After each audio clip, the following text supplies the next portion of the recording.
నమస్తే మిత్రులారా, నేను మీ శ్రీనివాస్ చౌహాన్ అడ్వకేట్. మిత్రులారా, ఒక వ్యక్తి గత కొన్ని సంవత్సరాలుగా భూమి మీద పొజిషన్లో ఉన్నాడు. కానీ ఆ భూమి మీద ఎలాంటి పట్టా పొందలేదు. ఎందుకు పొందలేదని చెప్పి నేను అడిగితే, సార్, ఈ భూమి మా నాన్నగారికి ఇనాం రూపంలో వచ్చినటువంటి భూమి, దీని మీద నాకు పట్టా జారీ చేయమని నేను ఎన్నిసార్లు అప్లికేషన్ పెట్టుకున్నా, కలెక్టర్ కానీ ఎంఆర్ఓ గారు కానీ విచారణ చేసి నాకు పట్టదారు పాస్ పుస్తకము జారీ చేయలేదు. నేను ఇప్పుడు పట్టా పొందడానికి అవకాశం ఉంటుందా అని అంటే, మిత్రులారా, ఇనాం భూములు అని అంటే దానంగా ఇవ్వబడినటువంటి భూములు.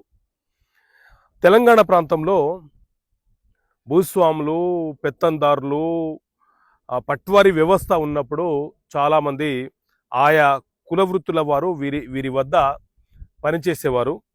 వీరికి సేవ చేసినందుకు గాను వీరి పేరు మీద ఉన్నటువంటి పొలాలలో కొంత పొలాన్ని రిజిస్ట్రేషన్ చేయకుండానే దానంగా వీళ్ళకు పలానా భూమి, పలానా చోట ఉన్న భూమి నువ్వు సాగు చేసుకోమని ఇచ్చినటువంటి భూములనే ఇనాం భూములు, దానంగా ఇవ్వబడినటువంటి భూములని పిలుస్తూ ఉంటారు. ఆ తర్వాత ఇనాం భూముల మీద ప్రభుత్వము ఆక్యుపెన్స్ రైట్ సర్టిఫికేట్ తీసుకుంటేనే పట్టా జారీ చేస్తామని చెప్పి జీవోలను తీసుకువచ్చింది. అలా ఎవరైనా ఇనాం భూమి పొంది ఉంటే దాని మీద మీకు ఓఆర్సీ సర్టిఫికేట్ ఉంటేనే మీరు పట్టా పొందే అవకాశం ఉంటుంది. కాబట్టి ముందుగా ఓఆర్సీ సర్టిఫికేట్ పొందండి, ఆ తర్వాత పట్టా పొందండి. ఓకే మిత్రులారా.